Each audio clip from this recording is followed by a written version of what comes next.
अनुराग सक्सेना। विश्व प्रसिद्ध skiing centre Auli में मौसम की पहली बर्फबारी हुई है। औली के मखमली बुग्यालों में बर्फ की सफेद चादर बिछ गई है। औली में जिधर नजर दौड़ाएं चारों तरफ बर्फ ही बर्फ नजर आ रही है। बर्फबारी होने से तापमान में भी गिरावट दर्ज की गई है। जोशीमठ और उसके आसपास के इलाकों में शीतलहर चल रही है। हालांकि पर्यटन कारोबारियों के चेहरे खिले हुए हैं। पर्यटन कारोबारियों को उम्मीद है कि नए साल में ज्यादा से ज्यादा पर्यटक यहां पहुंचेंगे, जिससे पर्यटन कारोबार रफ्तार पकड़ेगा।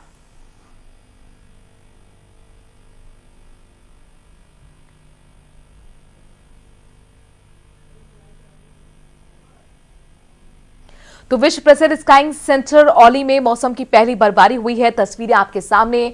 मखमली बुग्यालों में बर्फ की सफेद चादर ढकी हुई है। औली में जिधर आप नजर दौड़ाएंगे वहां सिर्फ और सिर्फ बर्फ ही नजर आ रही है। पेड़ हो, पौधे हो, घर हो, सब पर बर्फ की मानो चादर ने उन्हें लपेट लिया हो। जोशीमठ और उसके आसपास के इलाकों में शीतलहर भी चल रही है। पर्यटक कारोबारी को उम्मीद है कि न्यू ईयर की ईव आने वाली है और ऐसे में स्नोफॉल का मजा लेने के लिए पर्यटक यहां पर पहुंचेंगे और उनके कारोबार को रफ्तार मिलेगी। दरअसल जिस तरह से लॉकडाउन लगा, जिस तरह से फर्स्ट और सेकंड वेव आई, सबसे ज्यादा टूरिज्म सेक्टर को नुकसान पहुंचा है और उत्तराखंड की जो अर्थव्यवस्था है वो टूरिज्म पर ही निर्भर करती है। ऐसे में जो नुकसान यहां पर कारोबारियों को हुआ है, उनको उम्मीद इस बार की नए साल की शाम से है। पर्यटक अक्सर औली पर यहां पर आते हैं, यहाँ का अलग नजारा देखने के लिए, बर्फबारी का मजा लेने के लिए पहुंचते रहे हैं और एक बार फिर जिस तरह से पहली बर्फबारी इस सीजन की हुई है, इस मनमोहक दृश्य को देखने के लिए उम्मीद कारोबारियों की यही कि सैकड़ों की संख्या में पर्यटक यहां पर पहुंचेंगे। खूबसूरत नजारा औली। औली दरअसल पहाड़ी इलाका है और अक्सर यहां पर स्नोफॉल देखने को शीत सत्र में देखने को मिलती रही है। आप देख सकते हैं पर्यटक इस तरह से स्नोफॉल का मजा ले रहे हैं। हर तरफ बर्फ की सफेद चादर। ऐसे में कई बार ऐसा भी होता है कि जो लोकलाइट्स होते हैं उनको दिक्कतें हो जाती हैं। दरअसल जो शहर है उससे जुड़ी हुई जो सड़कें हैं वो टूट जाती हैं, गांव से संपर्क टूट जाता है। प्रशासन इसके लिए पहले से ही तैयारी करता है ताकि जो राशन है लोगों तक रोजमर्रा की चीजें पहुंचाई जा सके। ये औली की खूबसूरत तस्वीरें आपके सामने हैं। आप देखिए किस तरीके से पर्यटक हैं वो स्नोफॉल का मजा ले रहे हैं।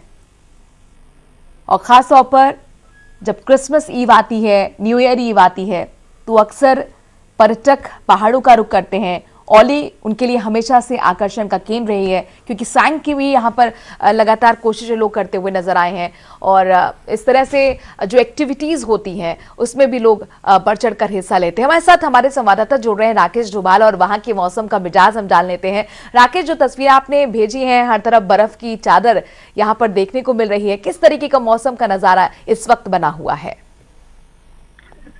जी बिल्कुल, कहीं ना कहीं एक बार जो पूरे चमोली डिस्ट्रिक्ट के ये क्षेत्र है औली, यहाँ पे तो एक बार मौसम की भविष्यवाणी बिल्कुल सटीक साबित हुई। कल देर रात से ही यहाँ पे बर्फबारी शुरू हो गई थी। बात करें औली की तो अभी भी औली में लगभग 1 फीट के आसपास बर्फबारी हो चुकी है। बद्रीनाथ में 1 फीट से ऊपर की बर्फबारी है। वहीं हेमकुंड में भी जमकर बर्फबारी हुई। जो औली है विश्व प्रसिद्ध पर्यटक स्थल, यहाँ पर जैसे ही बर्फबारी हुई तो यहाँ पे पर्यटकों का आना शुरू हो गया है। जो स्थानीय होटल व्यवसायी हैं, पर्यटन से जो जुड़े हुए जो कारोबारी हैं, उनके चेहरे कहीं ना कहीं खिले हुए हैं। लोग यहाँ पर सभी लोग जो व्यापारी हैं, स्थानीय लोग, सब कुछ दिखाई दे रहे हैं। बहुत बहुत शुक्रिया राकेश, तमाम जानकारी हम तक पहुंचाने के लिए। तो पर्यटकों के आने का सिलसिला शुरू हो गया है और ऐसे में कारोबारियों के चेहरे खिले हुए हैं। खबरों में आगे बढ़ते हैं। मुख्यमंत्री पुष्कर सिंह धामी ने खटीमा पहुंचकर सहकारिता विभाग के समूह ऋण वितरण कार्यक्रम में शिरकत की। इस कार्यक्रम में सीएम धामी ने समूह की महिलाओं को बिना ब्याज के दिए जा रहे लोन का वितरण किया। सहकारिता विभाग सहकारी बैंकों के माध्यम से महिला समूहों को 5 लाख तक का लोन दे रहा है ताकि महिलाएं स्वरोजगार को अपनाकर अपनी आमदनी को बढ़ा सकें। इस कार्यक्रम के दौरान 400 से ज्यादा महिलाओं को लोन दिया गया। इसके बाद सीएम धामी थारू विकास भवन में आयोजित संवाद कार्यक्रम में शिरकत करने पहुंचे, जहां पर उन्होंने युवाओं को मौजूदा समय की चुनौतियों के मुताबिक ही अपने करियर को बनाने की बात कही। इस मौके पर सीएम धामी ने कहा कि राज्य सरकार लोगों के विकास की योजनाएं चला रही है। सरकार का प्रयास है कि लोग स्वरोजगार अपनाकर अपनी आमदनी बढ़ा सकें। हमारा जो एक स्वयं सहायता समूह सहकारिता विभाग का, उसमें जो ऋण वितरण किया गया है, जो कि स्वयं सहायता समूह के लिए हमने बहुत सारे कार्यक्रम ग्राम संगठनों के लिए, क्लस्टर के लिए जो हमारी सरकार ने जो है तय की है, उसमें हमने अभी 119 करोड़ रुपए का उनके लिए पैकेज दिया था। उनके सभी खातों में जो है वो जो प्रतिपूर्ति का ब्याज है 6 माह का, वो भी घोषित किया था, वो भी आ गया है। साथ में जो स्वयं सहायता समूह को 5 लाख रुपए का ऋण जो है ब्याज जो है बिना ऋण के देने की जो व्यवस्था की थी, वो भी उनको मिलना शुरू। खटीमा क्षेत्र में लगभग 43 सीआरपीज है। एक सीआरपी के अंतर्गत 10 महिला समूह काम करते हैं। एक समूह में 10 से 15 महिलाएं हैं। अगर मोटा मोटा माने तो लगभग 6000 महिला समूह पहले से रजिस्टर्ड हैं। कुछ नए समूह रजिस्टर्ड होने जा रहे हैं। आज के इस कार्यक्रम के माध्यम से हमने सिंबॉलिक माननीय मुख्यमंत्री जी से चेक वितरण करवाया है। हमारी सारी ब्रांचें ऋण वितरण में लगी हुई हैं। ये शून्य ब्याज दर पर ऋण जो बढ़ रहा है प्रदेश में, ये भारतीय जनता पार्टी की सरकार का यशस्वी प्रोग्राम। बीएसपी भी पहाड़ चढ़ने की कवायद में है और इसीलिए बीएसपी की प्रमुख मायावती ने अब उत्तराखंड में अकेले दम पर चुनाव लड़ने का ऐलान कर दिया है। लखनऊ में भीमराव अंबेडकर की जयंती के मौके पर उन्होंने ऐलान किया, कहा कि बीएसपी उत्तराखंड में किसी से भी गठबंधन नहीं करेगी। सन 2022 में बीएसपी की पूर्ण बहुमत की सन 2007 से भी अधिक मजबूत सरकार बनेगी। साथ ही इसी चुनाव में यूपी से लगे उत्तराखंड स्टेट में भी इस बार बीएसपी अपना बेहतर रिजल्ट लाएगी। इसके साथ साथ पंजाब स्टेट में भी अपने गठबंधन की मजबूत सरकार जरूर बनाएगी। एक छोटे से ब्रेक के लिए यहां पर रुक रहे हैं। जल्द हाजिर होते हैं कुछ और खबरों के साथ।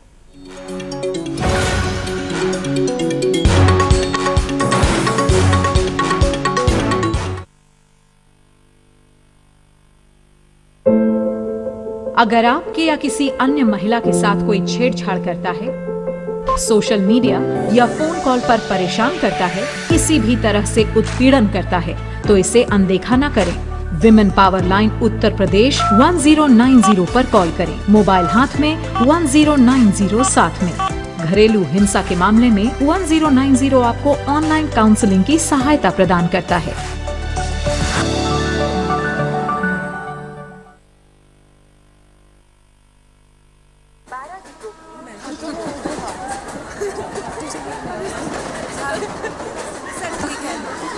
आजा। कैसा रहा काम का पहला दिन? अच्छा था। दीदी, आप गर्भ निरोधक गोलियां लेती हैं? हाँ, क्यों? नहीं, वो गांव में बुआ जी कहती थी कि सर टकराने से सर पे सींग निकल आते हैं। या फिर फल का बीज खा लिया तो पेट में पेड़ उगेगा, है ना? और ये भी कहती होगी कि गर्भवती औरतों को नदी नहीं पार करनी चाहिए। बुआ जी तो ये भी कहती होगी कि लड़कियों को नौकरी नहीं करनी चाहिए। तुम तो करती हो। बुआ जी की सब बातें कब से मानने लग गई। यूं ही रह मत मानो, गोली की सच्चाई को जानो। नए जमाने की गर्भ निरोधक गोलियां हैं आसान, असरदार और भरोसेमंद। तभी तो विश्व भर में करोड़ों महिलाओं को है गोली में विश्वास।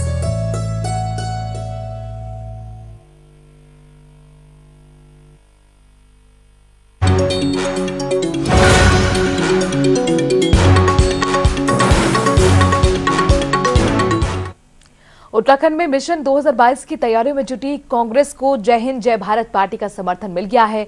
जय हिंद पार्टी के अध्यक्ष छतर सिंह कश्यप और कार्यकर्ताओं ने देहरादून में कांग्रेस कार्यालय में पूर्व सीएम हरीश रावत को समर्थन पत्र सौंपा।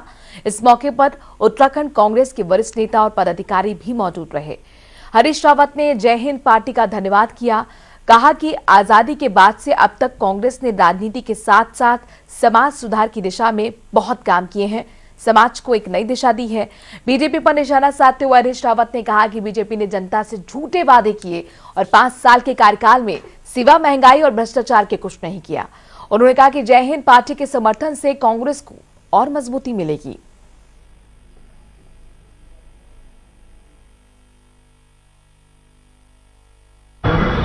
प्रियंका गांधी जी को उन्होंने समर्थन पत्र सौंपा।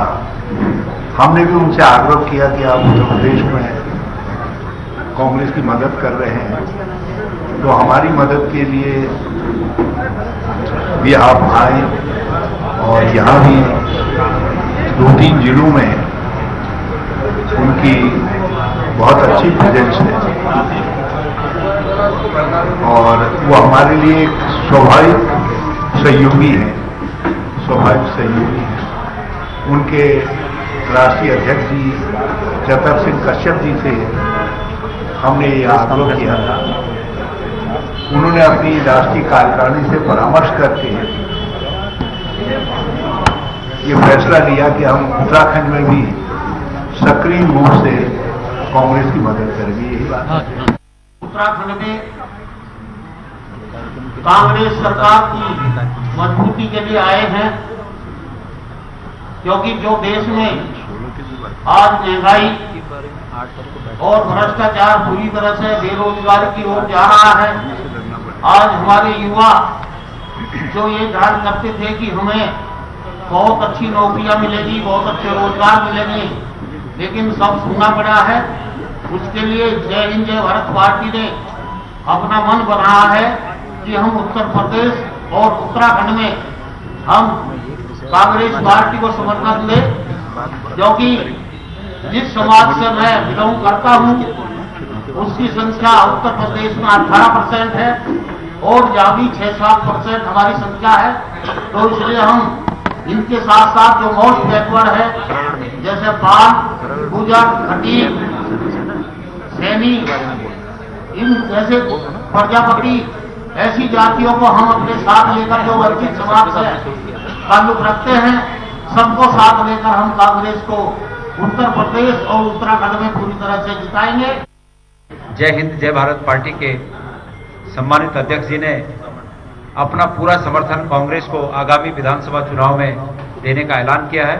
मैं तहे दिल से कांग्रेस पार्टी की ओर से उनका धन्यवाद और आभार व्यक्त करता हूं। मुझे उम्मीद है कि जो लोग शोषित वर्ग के जो लोग आज से 5 वर्ष पूर्व एक जुमले में आ गए थे और इस जुमले के फेर में पड़ गए कि हमारे अच्छे दिन आने वाले हैं, वो मायूस होकर आज अपने घर को आस की एक उम्मीद की तरह देख रहे हैं। और इस उम्मीद के लिए मैं उन्हें आश्वासन देना चाहता हूं कि कांग्रेस पार्टी का ये इतिहास रहा है कि कांग्रेस ने हर तबके के लिए काम किया, खास करके कमजोर वर्ग को मजबूत करने के लिए काम किया। और इसलिए किया कि हमारा ये मानना है कि एक शरीर का प्रत्येक अंग जब तक स्वस्थ न हो तब तक वो स्वस्थ शरीर नहीं कहलाता। और भारत एक मजबूत और स्वस्थ देश हो सके, इसलिए आवश्यक है कि सभी तबके मजबूत हों। और उसी नीति के तहत हम कांग्रेस की नीति रही है कि कमजोर तबकों को संरक्षण देना। आज उस नीति पर पुनः विश्वास करते हुए आपकी पार्टी ने कांग्रेस को समर्थन देने का जो ऐलान किया है, मैं आपका पुनः एक बार स्वागत करता हूं, आपका धन्यवाद ज्ञापित करता हूं। कांग्रेस नेता यशपाल आर्य और उनके बेटे पर हुए हमले के मामले में उत्तराखंड बीजेपी के अध्यक्ष मदन कौशिक के जैसा बोगे वैसा काटोगे वाले बयान पर पूर्व सीएम हरीश रावत ने तीखी प्रतिक्रिया दी है। रावत ने कहा कि कौशिक के बयान से तो ऐसा लग रहा है जैसे यशपाल आर्य ने बीजेपी छोड़कर गलत किया और इसके बदले पर उन पर हमला हुआ।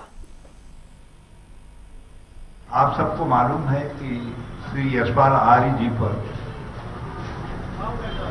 बाजपुर में प्राणघातक हमला हुआ।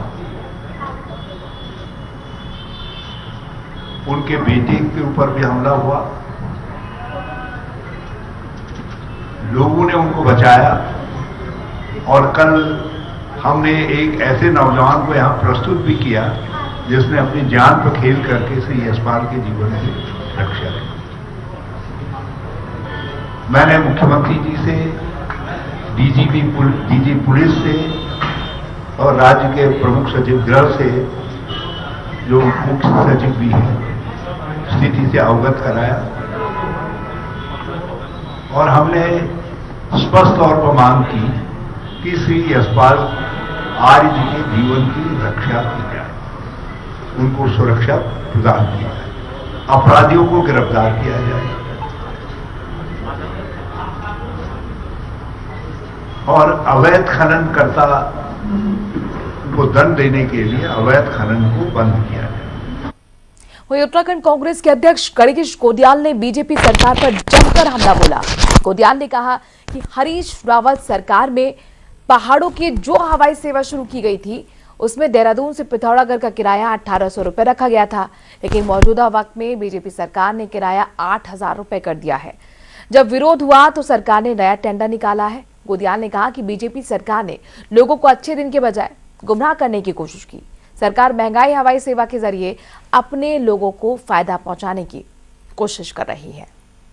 मित्रों की विकट भौगोलिक परिस्थिति को मद्देनजर रखते हुए, उसको ध्यान देते हुए सभी जिलों में एयर कनेक्टिविटी की बात की थी और एक योजना बनाई थी, और जिसके तहत की उदाहरण के लिए मैं एक जिले का नाम ले रहा हूं, पिथौरागढ़, देहरादून पिथौरागढ़ जो सेवा थी वो 1800 रुपए में वो सेवा दी जाती थी। मतलब 1800 रुपए में कोई व्यक्ति देहरादून से पिथौरागढ़ जाता था और 1800 रुपए में वापस आता था।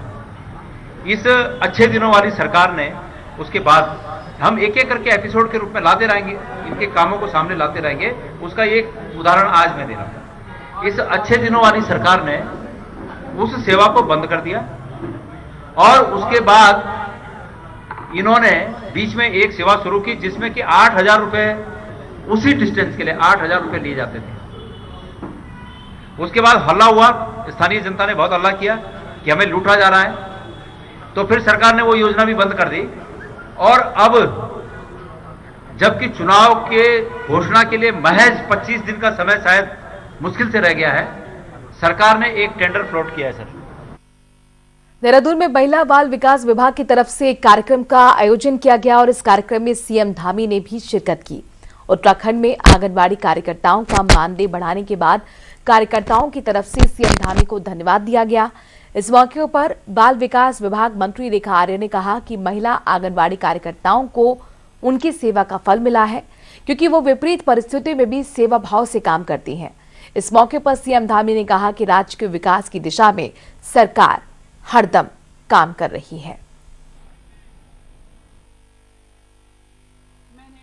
सरकार परेशानी में है, लेकिन सरकार आप सबके साझीदार के रूप में, आपके सहयोगी के रूप में काम करेगी और हमने आपका मानदेय बढ़ाने का फैसला किया। और ये रेखा जी जरूर आपके विभाग की मंत्री हैं और आपकी पैरोकार भी हैं, लेकिन साथ साथ में मेरा भी बड़ा लगाव आपसे। वो इसलिए है कि मेरे दोनों बच्चे, वो दोनों की प्रारंभिक जो शिक्षा है वो दोनों की आंगनबाड़ी में हुई है। तो मुझे लगता है कि हमारी आंगनबाड़ी बहनों को सबको निश्चित रूप से और सशक्त होना चाहिए।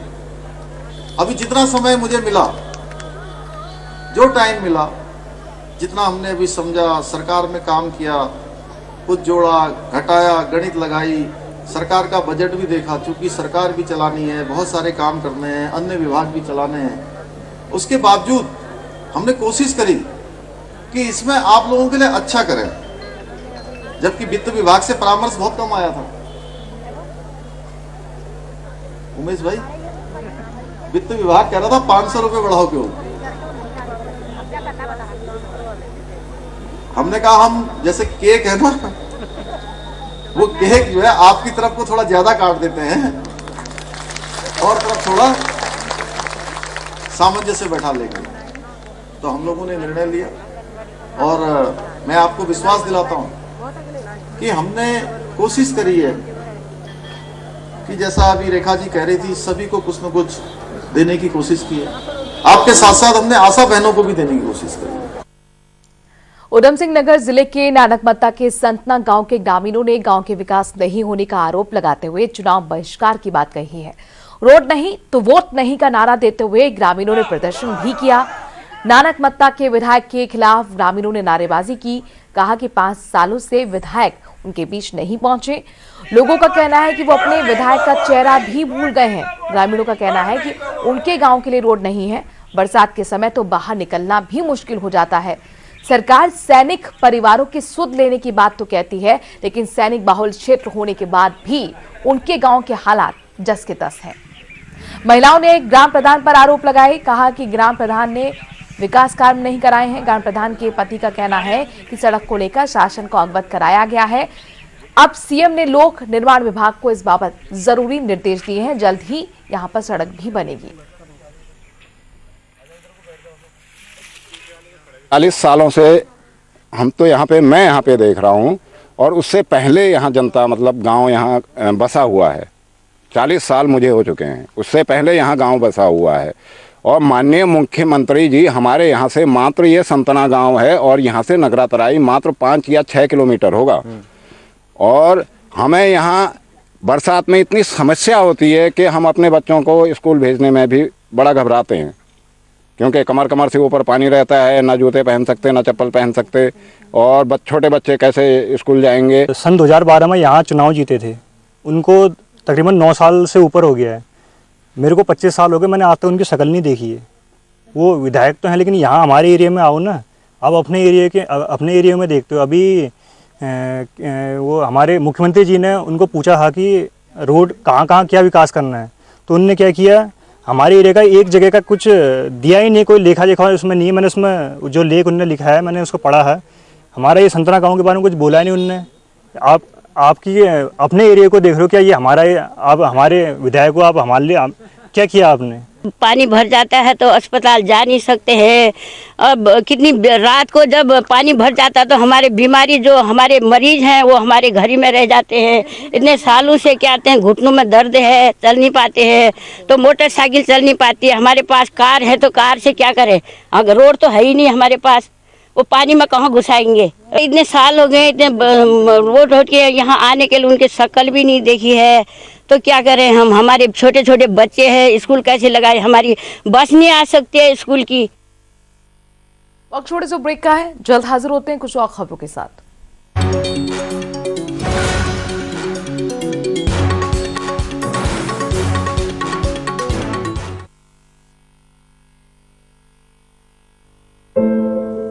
अगर आपके या किसी अन्य महिला के साथ कोई छेड़छाड़ करता है, सोशल मीडिया या फोन कॉल पर परेशान करता है, किसी भी तरह से उत्पीड़न करता है, तो इसे अनदेखा न करें।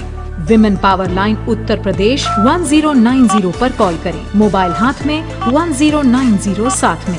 घरेलू हिंसा के मामले में 1090 आपको ऑनलाइन काउंसलिंग की सहायता प्रदान करता है।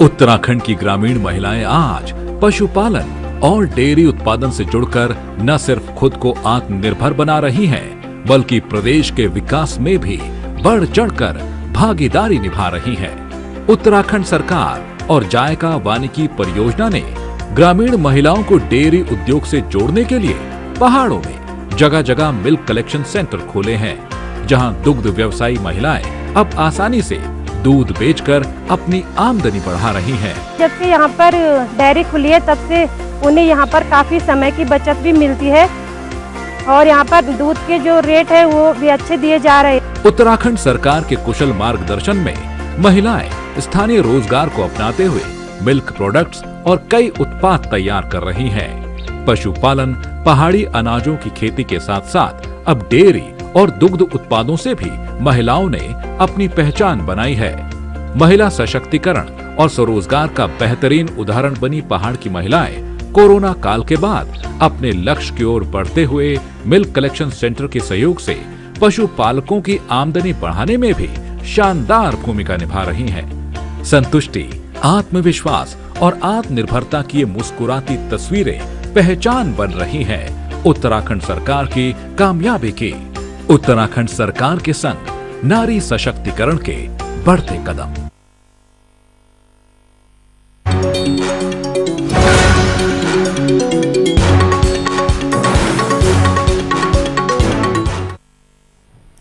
उत्तराखंड की समृद्धि संस्कृति में यहाँ के त्योहारों का अपना ही महत्व है। बात उत्तरकाशी की करें तो यहाँ दिवाली के 1 महीने बाद देवलांग का पर्व मनाया जाता है, जिसे स्थानीय भाषा में मंगसीर की बग्वाल कहा जाता है।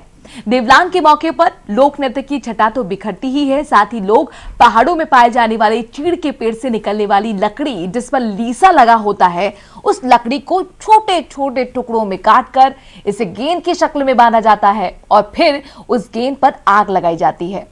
फिर मैदान पर इकट्ठा होकर लोग घुमाते हैं इसे और पहाड़ों में इस परंपरा को भैले खेलना कहते हैं। सालों से चली आ रही इस परंपरा को उत्तरकाशी जिले के लोग बहुत जोश खरोश से मनाते हैं। यमुना घाटी के गैरगांव के रघुनाथ मंदिर में देवलांग पर्व को बहुत धूमधाम के साथ मनाया गया। आसपास के गांव के हजारों लोग मंदिर के प्रांगण में जुटे और फिर देवदार के एक विशालकाय पेड़ को साठी और पनासी समुदाय के लोगों ने मंदिर के प्रांगण में खड़ा किया। बाद में इस पेड़ को आग के हवाले किया गया। हर साल मनाए जाने वाले इस पर्व पर रात भर लोग पेड़ के जलने का इंतजार करते हैं। इस दौरान लोक नृत्य की मस्ती में डूबे रहते हैं। अगली सुबह जब पूरा पेड़ जलकर राख हो जाता है, तब इस राख को लोग आशीर्वाद के रूप में घर लेकर आते हैं। देवदार का मुख्य उद्देश्य है कि यहाँ पर हम देवदार का एक हरा सा वृक्ष ला करके उस पर सूखी लकड़ियाँ लगा करके और उसको जो है मतलब हम जलाते हैं। और ये जो है ये दृश्य आप लोग देख ही रहे हैं। और ये मेला जो है ये सबको शांति देने वाला है। और ये ओला है ये अंधेरे को उजाले को ले जाता है। हमारे इष्ट देव राजा रघुनाथ जी गैर थान में जो है ये मेला आयोजित किया जाता है। जैसे कि दीपावली एक महापर्व मनाई जाती है, लेकिन पहाड़ों में जो है श्री रामचंद्र जी के अयोध्या आगमन पर 1 महीने के बाद जो है इस पर्व को मनाया जाता है। और हमारे गैर बनाल में इस मेले को राजा रघुनाथ जी के मंदिर में बड़े भव्य एवं दिव्य तरीके से मनाया जाता है। जैसा कि हमारा जो देवलांग मेला है राजकीय मेला भी है और साथ में काफ़ी प्रचलित है इस क्षेत्र का। रवाई घाटी का साल में मनाया जाता है एक बार और इसमें अच्छी खासी भीड़ होती है। इस बार भी देखें तो बहुत अच्छी खासी भीड़ थी।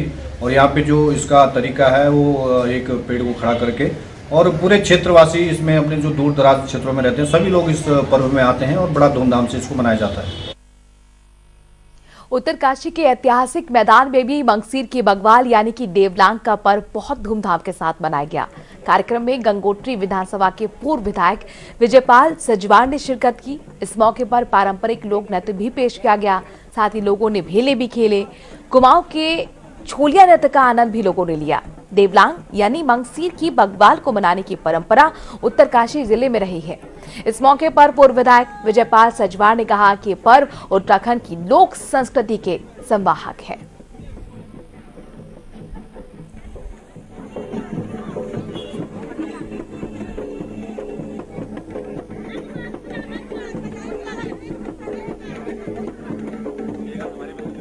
जो हमारी जो तीज त्योहार था, यूं तीज त्योहारों की परंपरा मनाने को प्रयास कर रहे। आज एक भगीरथ प्रयास था और हमारा जो ये अपनी गढ़ भाषा गढ़ वो जो हमारा रहन सहन था यूं का संवर्धन करने की आवश्यकता है।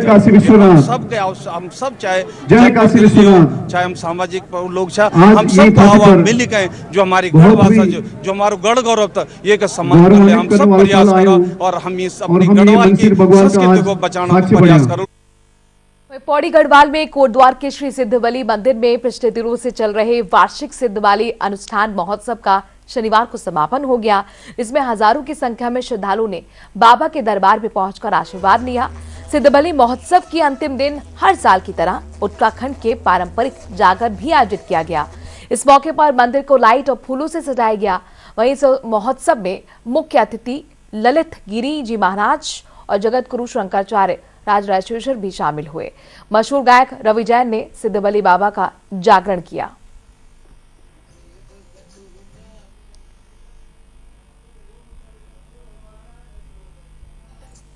से कोरोना की वजह से मेले का आयोजन बहुत सूक्ष्म रूप में किया जा रहा था।